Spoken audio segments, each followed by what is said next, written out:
Messieurs, dames, bonjour. On va démarrer. Merci à tous de nous rejoindre pour cette session qui va parler du sujet SAP sur AWS.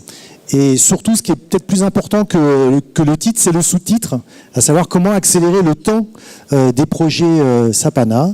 On va être aujourd'hui dans une logique où je vais d'abord vous donner des éléments sur ce qu'est donc SAP sur AWS, et après j'aurai la joie d'accueillir David Elbois, que vous avez déjà vu ce matin pour ceux qui ont assisté à la keynote.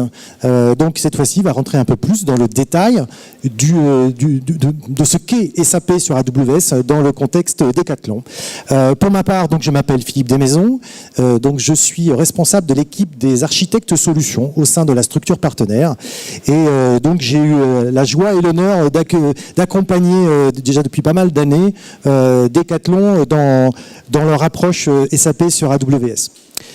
Alors, dans un premier temps, je vais juste essayer d'expliquer pourquoi deux partenaires qui sont peut-être vus de l'extérieur, des gens qui sont issus de mondes différents, avec un ADN différent, et pourquoi on est vraiment en phase, et pourquoi d'ailleurs on ne parle même pas de partenariat, mais d'alliance. Et c'est quelque chose qui peut paraître un peu étrange, et c'est pour ça qu'on va essayer de passer un petit peu de temps dessus. Après, qui dit aujourd'hui SAP, dit SAP HANA, enfin c'est quelque chose d'évident aujourd'hui. Maintenant, c'est comment HANA peut bénéficier des infrastructures, de l'agilité, de la flexibilité que l'on peut connaître dans le monde AWS. Et puis enfin, on va essayer d'expliquer ce qu'est l'agilité réellement, qu'est-ce qu'apporte donc AWS dans un monde SAP. Je prendrai que quelques exemples parce qu'il y en a énormément. Et d'ailleurs, en fait, nous avons beaucoup de partenaires qui sont aujourd'hui avec les doubles compétences SAP et compétences AWS, qui sont en fait présents dans le forum des sponsors. Donc je vous invite à aller les voir pour discuter avec eux de tout ce qu'ils ont pu mettre en place pour en fait automatiser et rendre plus flexible ce qui au départ ne l'était pas obligatoirement. Après, David parlera de ce qu'est l'expérience Decathlon, et elle est extrêmement intéressante parce qu'elle est massive et elle permet en fait de vous donner des éléments de ce qu'est cette réalité. Voilà, donc on va démarrer sur cette notion d'alliance, et depuis quand ça dure. Pas mal de gens me disent, mais ah bon, ça marche, mais c'est pour l'époque, c'est pour les tests, mais c'est certifié. Et donc aujourd'hui, l'idée c'est de comprendre que ça va beaucoup plus loin que ça, et depuis pas mal de temps. Première chose, c'est que SAP a commencé par être un client. Et donc cette première approche, en fait, SAP a vu lui-même, en tant que client, la flexibilité et l'agilité du cloud, tout simplement dans une logique de R&D, tout bonnement. Ensuite, ce qui est important de voir, c'est que depuis finalement pas mal de temps, puisqu'on est en 2017, donc depuis 2011, nous sommes identifiés comme étant un technology partner de type global, donc avec le plus haut ranking qui existe en termes de partenariat avec SAP. Donc ça veut dire que c'est quelque chose qui de longue date. Et puis, on a la chance d'être accueillis directement à Waldorf dans le Linux Lab. Donc, nous avons 2 personnes full-time qui travaillent au quotidien avec les équipes de SAP et qui d'ailleurs font partie de la même équipe que la mienne. Ce sont des gens qui, au quotidien, valident, travaillent en amont sur à la fois, on le verra tout à l'heure, la notion de certification en production, le calcul des SAPS, l'ensemble des problématiques qui sont des problématiques de R&D en commun. Alors maintenant, comment ça s'est concrétisé ? Ça s'est concrétisé de 2 manières. D'une manière tout simplement de certification de l'ensemble de l'offre. On va revenir un peu plus en détail sur cette partie-là. Donc dès 2008, on a commencé, alors c'est vrai peut-être un peu plus sur le côté un peu périmétrique de l'offre au départ de SAP, si on considère que le cœur est Business Suite, c'était des choses qui étaient du BO par exemple. Puis ensuite, après, on a travaillé sur la partie Rapid Development Solution, on a travaillé sur la partie Cloud Appliance Library, etc. Et après, ça s'est extrêmement accéléré dès lors que nous avons commencé à travailler ensemble sur le sujet HANA. Et on va en parler tout à l'heure. Ce sujet HANA est un sujet qui aujourd'hui a une particularité, c'est ce côté usage massif de la mémoire, cette logique de in-memory, et donc de fait que nous avions une réponse qui était flexible et qui était élastique par rapport à ça, a été un élément extrêmement différenciant. Et d'ailleurs, ça s'est tout de suite vu dans les clients communs. C'est-à-dire qu'en fait, bon, il se trouve que là, nous avons pris les clients mondiaux et je n'ai pas changé le slide pour ajouter des clients français. Hein. En l'occurrence, donc Decathlon et Lafarge-Holcim font partie des clients qui sont sur ce slide-là au niveau mondial. Ce qui est intéressant, c'est que en plus, il y a une notion de témoignage. En fait, aujourd'hui, la première des priorités d'AWS, c'est la sécurité. Et la sécurité commence tout simplement aussi par le fait que les clients qui souhaitent rester anonymes le sont pour de vrai. D'accord ? Pas de chez nous en disant oui, en fait, on a un client, mais bon, alors vous comprenez, c'est un opérateur historique, mais j'ai pas le droit de vous dire qui c'est, etc. Non, ça n'existe pas dans cette logique-là chez nous. Donc, nous avons aussi beaucoup de clients SAP en France qui ne souhaitent pas particulièrement faire savoir qu'ils sont clients SAP sur AWS. Et je pense que c'est important aussi que vous sachiez que par contre, si vous souhaitez des clients qui sont dans vos verticaux marchés, nous pouvons vous mettre en relation avec eux s'ils sont d'accord afin que vous puissiez échanger avec eux. Cette liste n'est en aucun cas exhaustive. C'est ça que je voulais vous dire. Alors maintenant, on va rentrer un petit peu dans la notion d'alliance, puisque souvent on me disait mais attendez, vous êtes un cloud, vous, AWS ? Mais ils n'ont pas un cloud SAP, le HANA Enterprise Cloud. Comment vous faites ? Vous êtes compétiteurs en fait. Comment ça se fait que vous travaillez avec eux ? Alors déjà, effectivement, la partie HANA Enterprise Cloud est une offre qui est une offre SAP. Mais aujourd'hui, nous avons en fait annoncé ensemble qu'il y a du REC, donc HANA Enterprise Cloud, sur AWS, on AWS, et que c'est une offre qui est une offre de service managé portée par SAP sur AWS si on le désire. C'est-à-dire qu'en fait, même sur les points d'achoppement qu'on pouvait avoir historiquement, nous avons trouvé des voies de collaboration, sachant que tout à l'heure, je ne l'ai pas montré également sur le slide précédent, mais on a aussi le SCP, hein, donc le SAP Cloud Platform, la plateforme de développement, qui est également disponible sur la partie AWS. Donc, tant dans la partie build que la partie run, si votre choix est un choix SAP pour la partie service manager, eh bien, c'est possible. Bien évidemment, je ne fais que rappeler aussi que nous avons des partenaires qui sont dans le forum à côté et qui ont aujourd'hui tout le savoir-faire et l'expérience d'opérer les deux à la fois et avec brio. Donc, on va dire que en aucun cas, l'idée, c'est d'avoir cette exclusivité au travers du HANA Enterprise Cloud. Alors, ce qui est aussi important, c'est comment on se projette.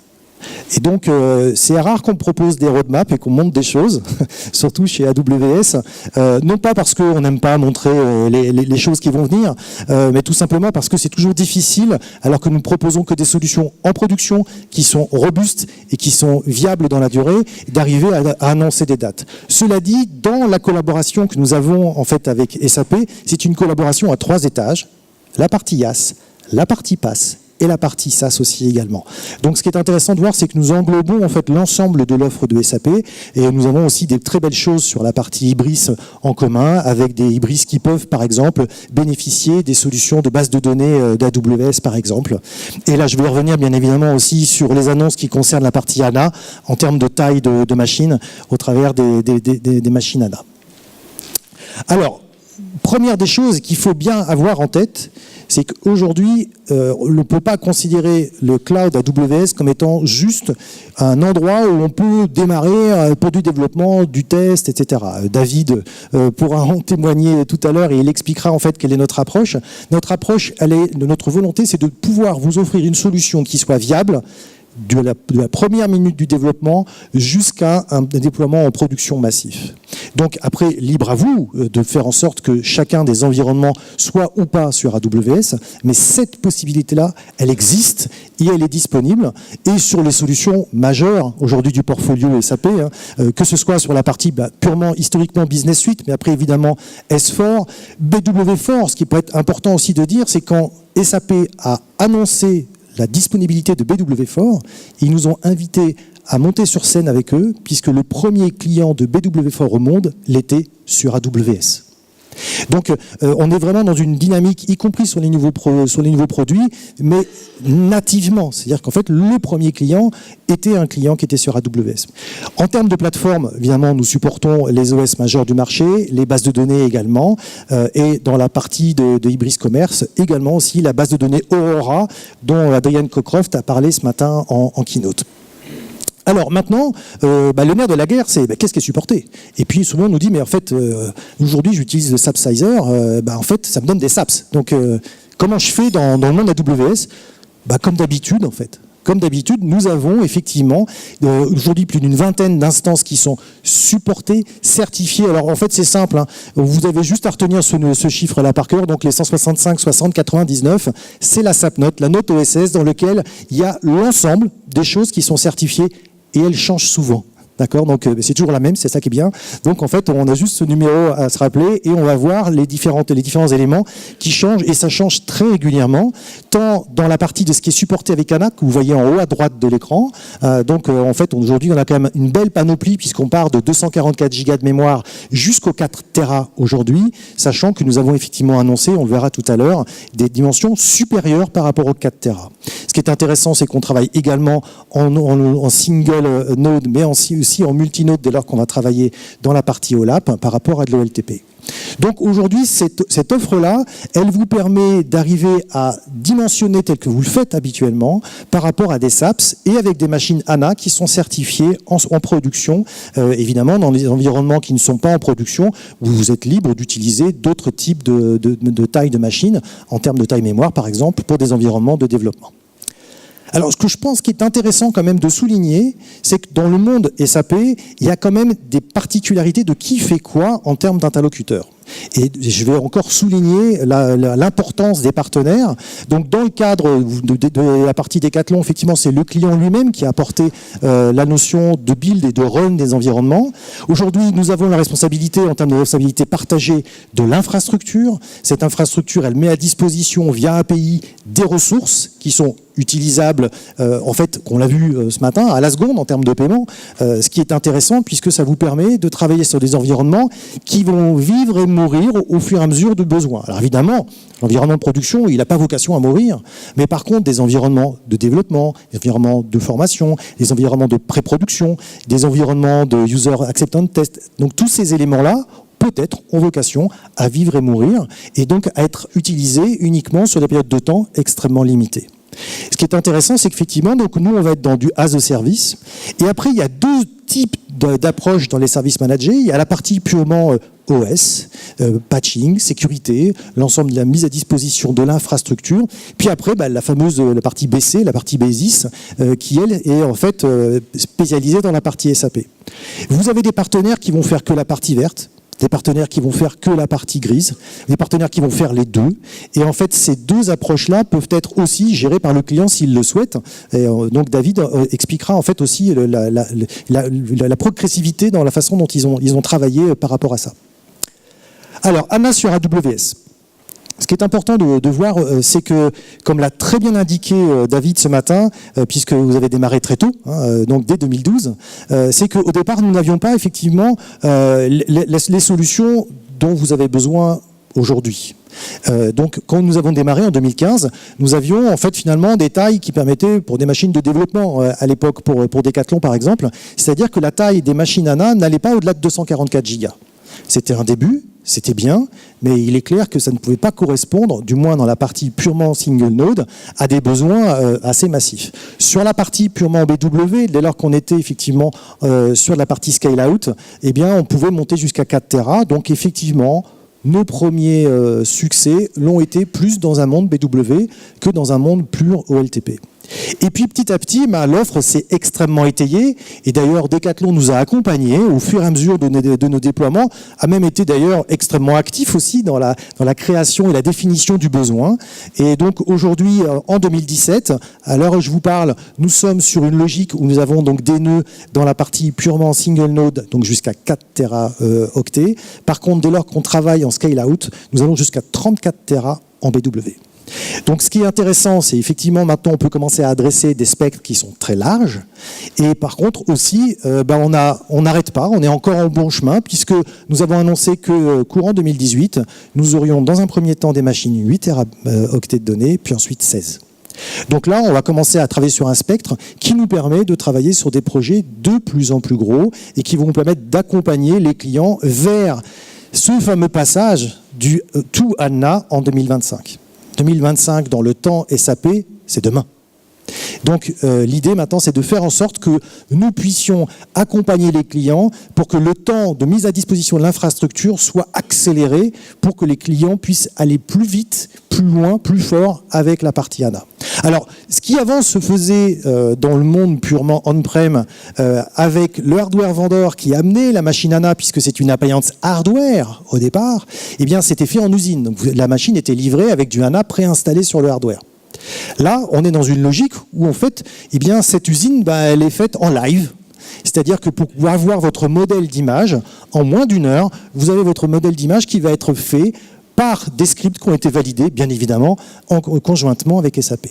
Donc vous avez votre image SAP qu'ensuite vous n'aurez pas besoin à chaque fois d'une heure pour recréer une image. Une fois que l'image est faite, vous pouvez la déployer autant de fois que vous voulez. Mais cette première image, en moins d'une heure, vous l'avez et vous allez pouvoir vous en servir. Et en plus, elle est faite à votre façon, alors soit automatisée via l'approche Quick Start, soit si vous avez des particularités de mise en production dans vos environnements, là, on peut tout à fait travailler sur une approche différente et faire des étapes manuelles dès lors qu'on respecte à la lettre près l'ensemble des préconisations de Monsieur SAP.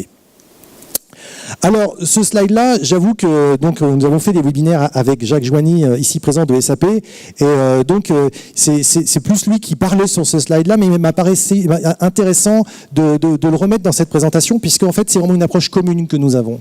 Donc, ce fameux cercle vertueux qui fait que, finalement, aujourd'hui, pour aller vers HANA, et pour aller effectivement vers le S4 avant 2025, il y a plusieurs étapes. Et une des étapes qui permet d'aller vite, est d'aller, non pas effectivement directement vers S4, mais d'aller sur du suite on HANA.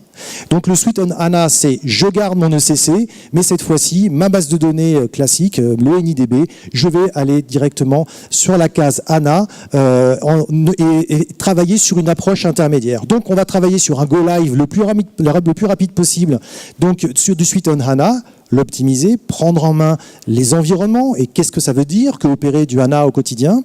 Puis après, essayer avec toute la flexibilité du cloud de passer sur du S4. Quand je dis essayer, mais d'un point de vue purement fonctionnel, puisque d'un point de vue purement technologique, ça fonctionne et c'est déjà disponible. Et vous allez pouvoir, eh bien, petit à petit, grâce à la souplesse du cloud, accélérer la mise à disposition des environnements pour accompagner le business d'un point de vue fonctionnel vers du S4. Ben, une fois que vous serez dans du S4, vous allez l'implémenter de manière effective. Et puis, une fois que c'est fait, bien, s'il en reste encore, ben, on continue et on recommence.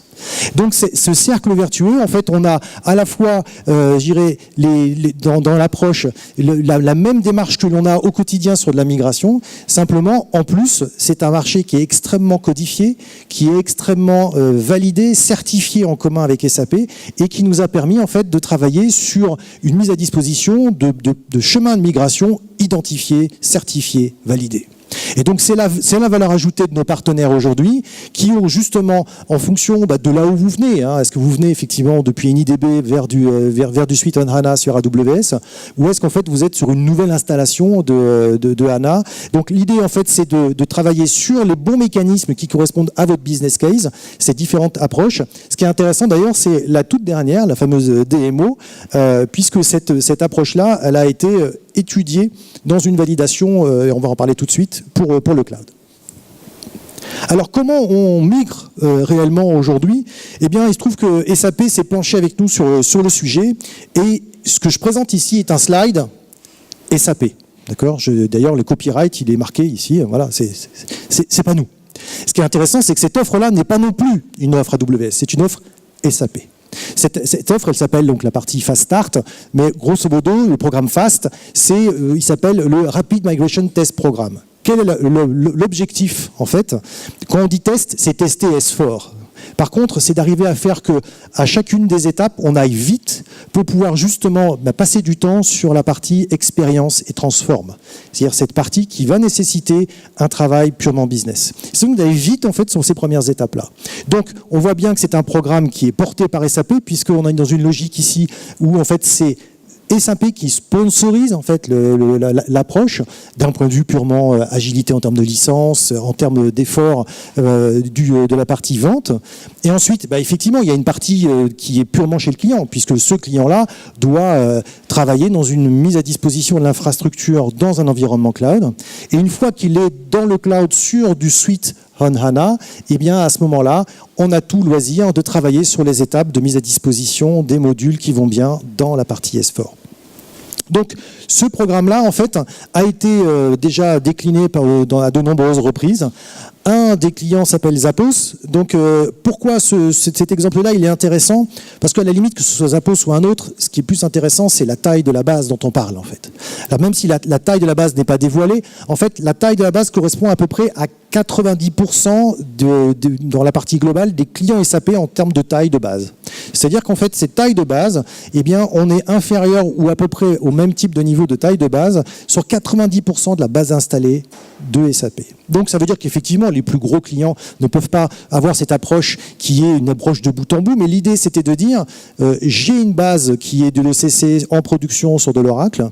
Dès lors que je veux pouvoir commencer à tester sur du Suite on HANA, quel est le délai pour avoir à l'octet près exactement une image identique à ce que j'ai ici en Oracle.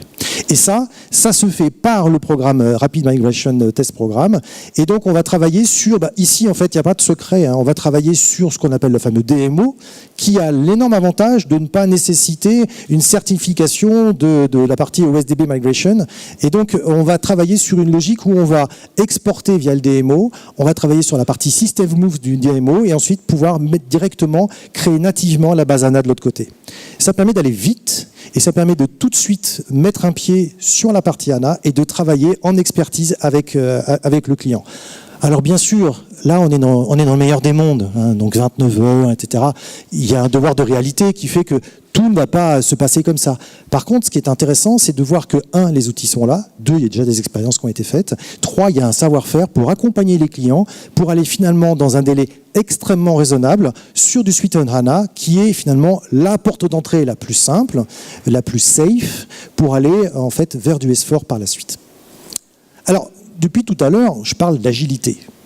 Je parle d'agilité avec des machines qui font 4 Tera de mémoire. D'accord ? Donc on dit, ok, il est gentil Philippe, mais bon, ça reste quand même des gros mammouths qu'on déplace. Donc comment on fait pour avoir de l'agilité ?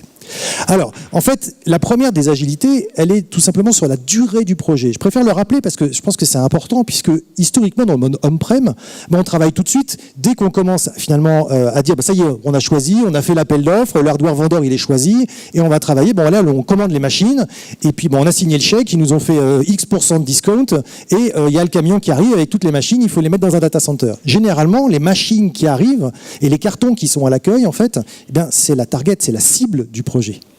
Donc en fait, tout simplement parce qu'on a tout commandé d'un coup, parce que c'est là qu'on avait le meilleur discount. Et donc on est dans une logique où en fait l'agilité et la flexibilité, elles travaillent surtout sur une logique où on a finalement une surcapacité qui coûte. Ou pire, c'est si on a mal dimensionné une sous-capacité. Donc là, nous, on va s'adapter au fur et à mesure du besoin, tout simplement parce qu'on peut changer de taille de machine à tout instant. Qu'est-ce que ça veut dire changer de taille de machine ?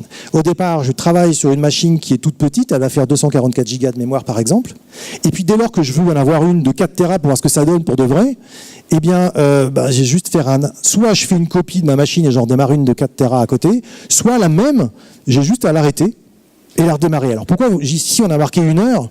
Parce que si vraiment c'est une machine de 4 Teraoctets de mémoire qu'on démarre et qu'on a vraiment 4 Teraoctets de données, il faut les monter en mémoire et la partie capacitaire du disque, du throughput, il faut bien les monter, d'accord ? Donc si on travaille sur du 8 ou du 16 Tera, mais le démarrage de la machine AWS, c'est quelques minutes bien évidemment. Donc on a mis les vrais temps en plus là, pour le coup. Donc ce qui est intéressant, c'est que vous allez pouvoir travailler au fur et à mesure. Quand vous avez besoin de 250 gigas, vous avez 250 gigas, vous voulez 1 Tera, vous voulez 2 Tera, 4 Tera, et si votre projet prend du retard, vous gardez la taille au fur et à mesure de vos besoins. Et donc ça, c'est extrêmement intéressant. Alors ça, c'est pour la partie base de données, en fait. Donc c'est relativement simple. Dès lors que j'ai besoin, j'éteins, je rallume et je choisis ma nouvelle taille de machine. Donc c'est extrêmement facile. Ça se fait par console, par API, par ligne de commande. C'est simplissime. Maintenant, quid des application servers ? Et là, les application servers ne portent pas de données. Donc, ils sont plus ou moins la partie stateless. Et donc, dans cette approche-là, on va vraiment travailler dans une logique où on peut, et ça peut paraître bizarre, mais être vraiment élastique. Arrêter, redémarrer, à tel point qu'on a même un de nos partenaires qui a créé une offre qui s'appelle Elastic SAP, donc qui est disponible sur le marketplace AWS et qui permet d'arriver véritablement à avoir un ensemble d'application servers qui va être lié au nombre d'utilisateurs simultanés plutôt qu'à ce qu'on a sizé personnalisé à la cible du plus gros usage potentiel sur la plateforme.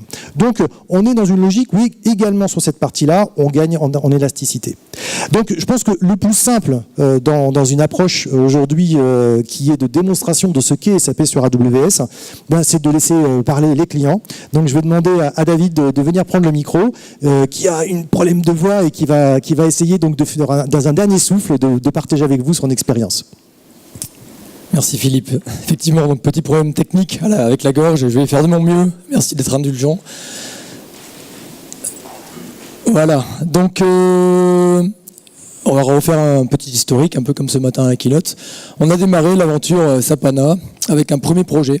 Alors un deuxième projet pour être précis. On avait démarré un premier projet SAP HANA sur de l'analytique en scale-out avec des appliances on-premise. Pas forcément le sujet aujourd'hui puisqu'on va se concentrer sur le challenge ou les challenges les plus difficiles. Donc un projet sur l'ERP, donc en business suite qui implique du scale-up. On a démarré donc un premier projet qui consistait à migrer notre SAP ERP historique. On a démarré en 2000 si je me souviens bien, avec un cœur autour de CC. Et beaucoup de produits, de modules de développement interne. Parce qu'à l'époque, au catalogue SAP, on n'avait pas les modules, les solutions qui nous permettaient de faire ce qu'on voulait, enfin ce que Decathlon voulait, en termes de supply, avec beaucoup de spécifiques, etc.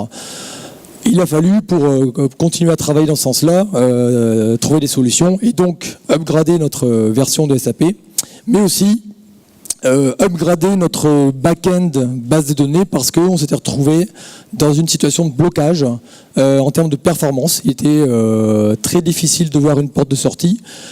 Pas beaucoup de solutions techniques pour nous permettre de continuer à accompagner la croissance et un point de blocage à quelques mois, quelques années peut-être, quelques solutions évoquées avec d'autres fournisseurs de bases de données, mais en tout cas pas d'ouverture qui nous permettait d'être serein sur du plus long terme. On a donc décidé de mettre en place, on a pu tester sur de l'analytique, on est allé un peu plus loin, donc mettre en place SAP HANA de manière à pouvoir obtenir ce potentiel de croissance. Et donc un projet technique qui a consisté à monter la version de SAP, d'introduire cette SAP HANA en remplaçant d'Oracle sur notre instance ERP. Pas de changement fonctionnel, aucun changement fonctionnel, c'était purement un projet technique. Et bascule en Unicode pour nous préparer à ce qui arriverait ou ce qui allait arriver après ça. Donc un projet qui a été réalisé en 6 mois, une grosse implication de Decathlon bien sûr, des équipes techniques, mais aussi de SAP puisque SAP HANA à l'époque était encore dans les toutes premières versions avec pas mal de bugs et on a essuyé quelques plâtres. Et les équipes support qui ont récupéré le bébé après 6 mois ont elles aussi essuyé quelques plâtres, mais au final avec un travail en bonne intelligence en interne et avec SAP, ça s'est plutôt bien passé. Après ce projet-là, on a enclenché un gros programme de refonte de notre chaîne supply. L'idée, c'est qu'on ne gère pas 200 magasins comme on gère 1000 magasins ou 1300 aujourd'hui. Donc il a fallu à un moment sortir d'un espèce de plat de spaghettis, différentes applications, différents modules, développés en interne parfois des progiciels, parfois de la bidouille, des flux qui partent dans tous les sens. Voilà, c'était devenu quelque chose d'assez difficile à manager. Et les équipes métier et technique n'est pas très sereine quant à l'avenir de cette solution. Donc on a lancé un programme pour aligner l'ensemble des activités supply autour de Highway, donc le nom du programme, qui est pour nous une colonne vertébrale, une autoroute, donc un point de passage obligé pour tout pays, par exemple, qui, dans l'entité Decathlon, voudrait faire de la supply. Et forcément, c'est pour nous le moyen d'avoir des produits en magasin, on passe tous par là. Voilà, donc c'est un impondérable aujourd'hui pour Decathlon. Tout le monde utilise et va utiliser les solutions fournies par Highway pour toutes les problématiques liées à la supply. Volonté donc de simplifier forcément, puisqu'on avait un ensemble, comme je l'ai expliqué, d'applications, de composants assez riches et beaucoup trop complexes. On a voulu simplifier tout ça, aussi bien au niveau technologique, aussi bien au niveau des applications, donc des modules SAP, mais aussi au niveau des process métiers, puisqu'on a reconstruit sur ces composants-là des process métiers beaucoup plus standards. On n'est pas les seuls retailers sur le marché, hein, donc on a essayé de revenir à des choses beaucoup plus standards implémentées par défaut dans SAP. On a bien sûr quand même développé un peu de spécifique, mais l'idée est là. Vous avez ici une vue plutôt fonctionnelle des modules que nous avons installés. Vous retrouvez en haut à droite le legacy, donc ce qui a été migré avec notamment le projet Pengo pour le CC sur Sapana. Donc le legacy existe encore. Là aussi, on a ces produits qui tournent sur Sapana. Et dans le contexte du programme Highway, on a introduit quelques autres modules, donc une vingtaine, hein, vous pouvez compter, pour gérer donc du transport, de la logistique, pour gérer qu'est-ce qu'on a des outils de génération de documents, etc., etc. Donc beaucoup de choses, gestion des droits, enfin voilà, pour ceux qui sont sensibles et sensibilisés à ces produits-là, vous allez reconnaître sans doute des termes que vous connaissez, du flux. Voilà, j'ai aussi voulu compléter ça avec une vue plus technique. Donc là, c'est le landscape highway à l'heure d'aujourd'hui, enfin en tout cas à l'heure d'août 2017. Vous retrouvez en haut à droite, en haut à gauche, pardon, encore le legacy, donc les environnements legacy. Et chaque brique ici est un SID, donc une instantiation d'un module SAP.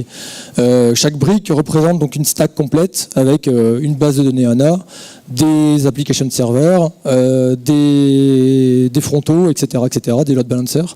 Donc beaucoup de choses. Donc ça fait un certain volume de machines. On verra quelques chiffres après.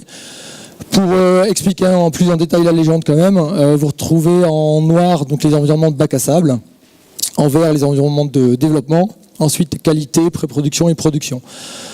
Comme on l'expliquait ce matin, enfin comme je l'ai expliqué ce matin, on s'était retrouvé avec une vraie problématique puisque la plupart des modules que vous avez vus précédemment sont des modules Business Suite, donc qui impliquent de monter des machines en scale-up. Et pour les plus grosses machines, donc notamment en FMS, un plus gros environnement notamment FMS, les sizing qu'on a réalisés dans le cadre de l'étude avec SAP nous ont mené, enfin on a parlé de terabytes de mémoire forcément. 50 Tera au départ, 12 Tera ensuite. Là, on est en train d'affiner ça. On se projette plutôt pour le module FMS vers 8 Tera l'année prochaine. N'empêche que 8 Tera aujourd'hui en scale-up sur le marché, c'est difficile à trouver. C'était encore plus difficile, bien sûr, au lancement du projet il y a 2 ans. Néanmoins, on a pu démarrer très vite avec SAP. Avec AWS, grâce à l'avance de phase qu'AWS avait sur le marché, en utilisant les fameuses machines que vous avez vues, que Philippe vous a montré, les machines à 244 Go, pour instancier justement les premiers environnements sandbox développement qui étaient demandés par le projet, puisque le projet a démarré très vite et des personnes, des consultants, enfin des personnes internes et des consultants étaient prêtes à mettre en place, à tester et à commencer à travailler. Donc ça, on a pu le monter ce matin j'ai dit en quelques jours, en pratique c'est plutôt quelques semaines, parce qu'on n'a pas seulement allumer des machines ou des instances Sapana, on a aussi dû instancier et configurer des composants SAP, relier tout ça en interne, etc., etc. Ça a plutôt pris des semaines. N'empêche que, en parallèle, on a aussi dû continuer à référencer des machines internes scale-up 6 Tera pour héberger les quelques autres environnements en tout cas. Et un référencement de ce type-là nous a pris 6 mois, qui pour moi est quand même un délai difficilement compressible. Voilà, donc au niveau de la légende, vous allez retrouver avec un petit nuage, alors ça ne se voit pas très bien, mais un petit nuage orange, les environnements qui aujourd'hui sont hébergés sur le cloud AWS, avec une volonté pour nous, c'est, comme je l'ai expliqué ce matin aussi, d'aller vers un 100% cloud, donc l'ensemble des environnements à terme seront hébergés sur du cloud public. Vous constatez aussi que donc en rouge, les environnements de production sont en partie hébergés sur le cloud.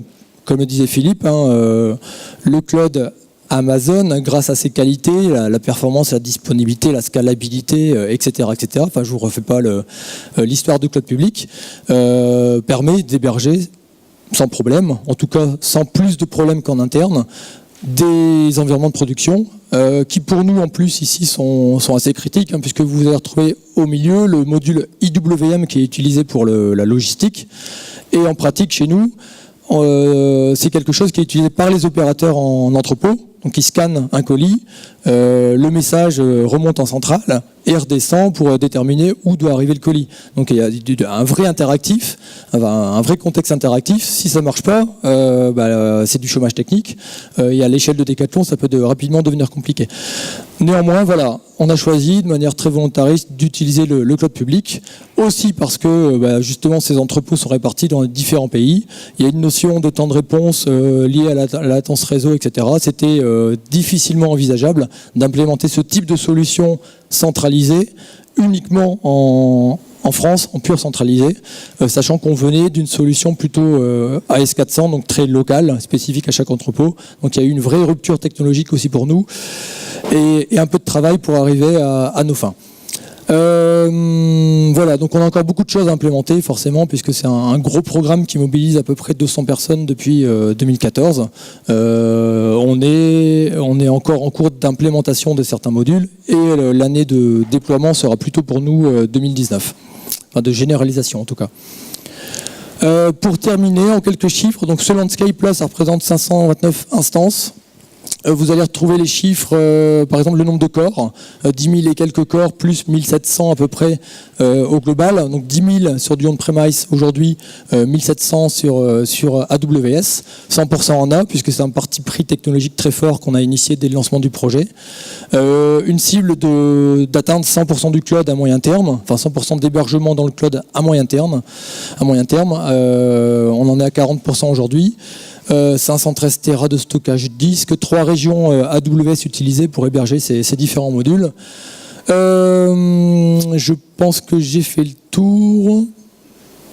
130 SID, voilà. Oui, vous avez vu un autre chiffre? D'accord. J'en ai fini. Merci à vous pour votre écoute. Je rends la main à Philippe pour la conclusion. Merci. Alors, il y a quand même un petit chiffre que je pense que tu n'as pas cité, à moins que je me sois trompé, c'est le nombre de terabytes de RAM ANA. Voilà, donc 171 plus presque encore la 110, donc ça fait 280 Tera de RAM ANA. Donc oui, on arrive à accueillir du ANA massif sur AWS. Donc merci beaucoup David pour cette brillante présentation de ce qu'est la réalité sur le terrain de SAP sur AWS. Alors si on doit résumer en fait le message qu'on a voulu vous délivrer aujourd'hui, c'est qu'on arrive à allier à la fois l'ensemble de la performance de SAP avec toute la flexibilité de ce fameux nouveau monde dont parlait Adrian Cockcroft ce matin, avec cette notion d'agilité, de provisioning rapide, de grow as you go ou de shrink as you go. Donc ça c'est extrêmement important, c'est-à-dire de cette élasticité au fur et à mesure des besoins, une expertise conjointe. Je pense que ça c'est important. Nous avons investi dans des hommes en commun qui travaillent ensemble pour valider et certifier des environnements. Ça se traduit en fait effectivement par une excellence technique opérationnelle au quotidien, la sécurité bien évidemment et la notion de simplification des usages. Je pense que ça aussi c'est extrêmement important.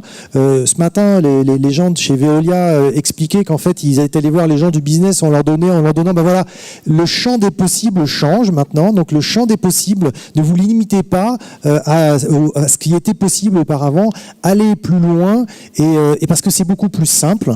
Et je pense que ça c'est aussi important également dans les projets SAP, puisque cette fois-ci le temps projet peut s'accélérer et donc je pense que ce qu'a expliqué David et en fait les ambitions du projet Highway, en fait on en a été un petit peu, sans vouloir nous attribuer un rôle qui n'a pas été l'autre, mais un peu le moteur aussi de cette accélération sur le projet Highway.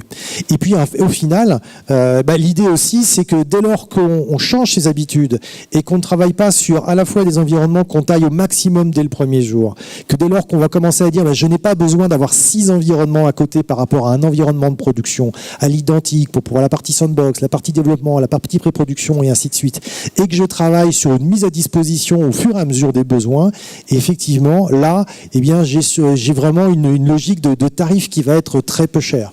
Après, par contre, si je m'engage sur de la production sur 3 ans et que je vais avoir finalement ce matériel allumé pendant 3 ans, eh bien, l'idée, c'est qu'aussi on sait travailler sur cette approche qui n'est plus du tout à la demande, puisque là, en fait, on a carrément un commitment sur 3 ans des usages. Eh bien, à ce moment-là, on peut travailler sur ce qu'on appelle des instances réservées, où on travaille sur des discounts très important, puisque cette fois-ci, nous pouvons optimiser le capacity planning, optimiser d'un point de vue comptable également, puisque vous vous engagez à utiliser ce hardware, cet environnement pendant 3 ans. Donc, on sait aussi accompagner, cette fois-ci, c'est moins le hardware que les flexibles, c'est le prix. Voilà, donc on est aussi travaillé sur la partie économique également. Voilà, donc écoutez, je voulais vous remercier pour votre attention. Sachez que la présentation donc sera disponible si vous le désirez, du moins pour la partie AWS, eh bien donc plus tard, a priori dès demain. Et puis on est disponible tout simplement à la sortie de la salle pour vos questions. Voilà, merci beaucoup de votre attention.